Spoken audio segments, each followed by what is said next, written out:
Jay Itzes kabarkan kesembuhannya bisa tambah amunisi timnas Indonesia jelang Piala Asia U23 Qatar. Calon pemain naturalisasi tim nasional Indonesia, Jay Itzes, memberi kabar baik soal kondisi kesehatannya. Setelah sempat dikabarkan mengalami masalah serius pada paru-paru, Jay Itzes kini mengabarkan kesembuhannya.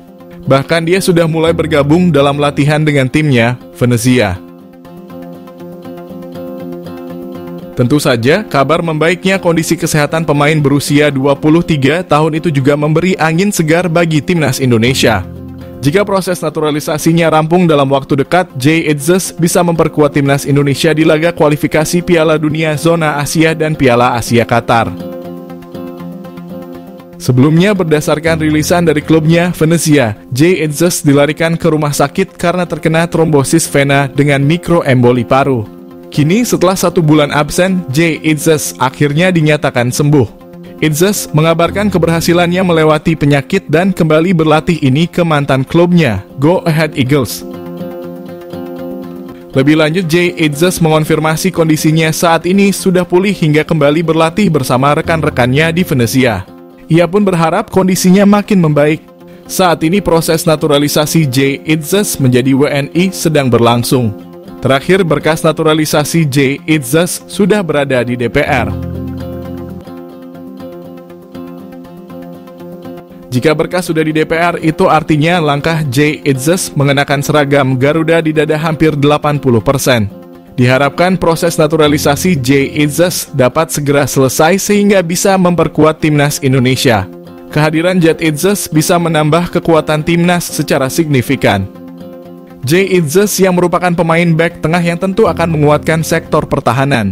Selain Jay Itzes, PSSI kini juga tengah mengebut proses naturalisasi Nathan Chuaon. Diharapkan proses naturalisasi dapat segera selesai dan menjadi amunisi baru timnas Indonesia.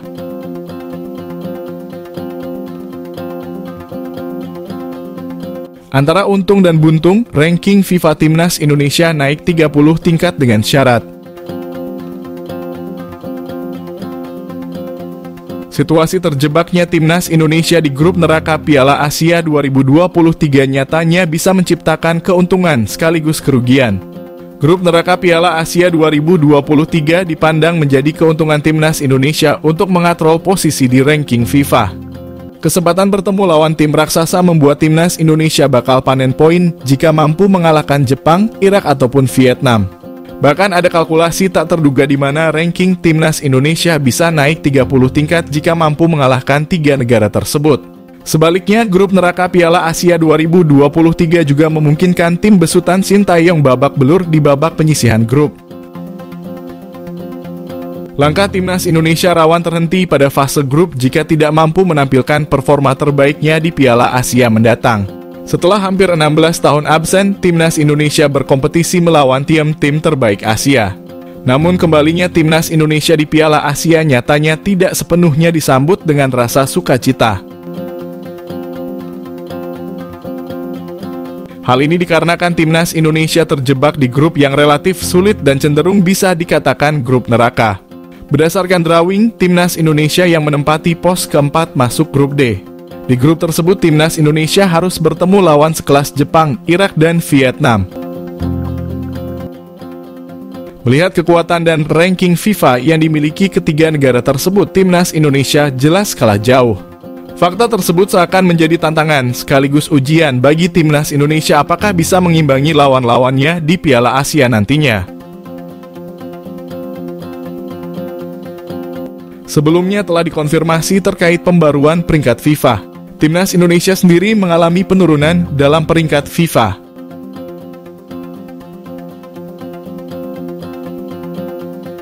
Permintaan Sintayong pada Erick Thohir carikan lawan timnas Indonesia yang sekuat Argentina. Pelatih timnas Indonesia Sintayong punya permintaan khusus pada Ketua PSSI, Erick Thohir. Sintayong ingin skuad Garuda mendapat lawan uji coba yang kuat seperti Argentina. Sintayong dinilai telah menunjukkan progres bagus dalam 2 tahun terakhir. Pria asal Korea Selatan itu mampu membawa timnas Indonesia lolos pada 3 level Piala Asia. Selain itu, aksi timnas Indonesia ketika berjumpa Argentina juga mendapat pujian.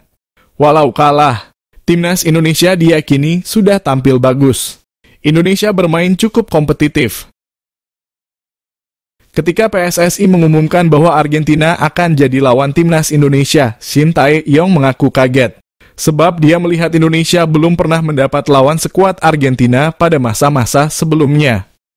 Shin Tae-yong berharap agar Argentina bukan jadi lawan kuat terakhir untuk timnas Argentina. Shin meminta kepada PSSI untuk mencari lawan kuat lain ke depannya. Selain meminta Erick Thohir mencarikan lawan untuk timnas Indonesia, Shin Tae-yong punya satu permintaan lagi. Dia ingin PSSI lebih memperhatikan pembinaan usia dini. Sebab faktor itu bisa jadi penentu kemajuan sepak bola Indonesia.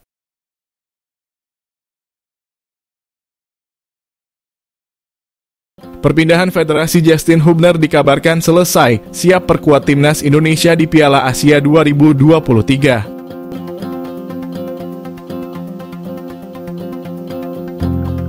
Perpindahan Federasi Justin Hubner dari Federasi Sepak Bola Belanda KNVB ke PSSI dikabarkan selesai. Dengan demikian, bek Wolverhampton Wanderers U21 itu siap memperkuat timnas Indonesia di Piala Asia. Kabar tersebut disampaikan oleh akun Instagram fanbase timnas Indonesia @footballindonesia_a. Akun itu melaporkan bahwa Justin Hubner sudah berpindah federasi yang tadinya dari KNVB kini jadi PSSI. Sebelumnya Justin Hubner memang berada di bawah naungan KNVB. Bahkan bek setinggi 1,87 meter itu pernah memperkuat timnas Belanda U19 dan U20 sebelum berpindah jadi warga negara Indonesia. Justin Hubner resmi menjadi WNI sejak Rabu 6 Desember 2023. Sebelum pengambilan sumpah sebagai WNI, ia masuk skuad Wolverhampton Wanderers senior dalam laga kontra Arsenal di Liga Inggris Sabtu 2 Desember lalu meski tidak dimainkan. Kendati demikian, bek 20 tahun itu dipercaya sebagai kapten Wolverhampton Wanderers U21 dan kerap tampil sebagai starter dari 9 laga dan mencetak 3 gol di Liga Inggris U21 ke depannya. Justin Hubner berpotensi debut di kasta tertinggi Liga Inggris. Selain itu, Justin Hubner juga diyakini akan membela timnas Indonesia di Piala Asia 2023 yang bakal digelar pada Januari mendatang di Qatar. Timnas Indonesia segrup dengan Jepang, Irak, dan Vietnam di grup D.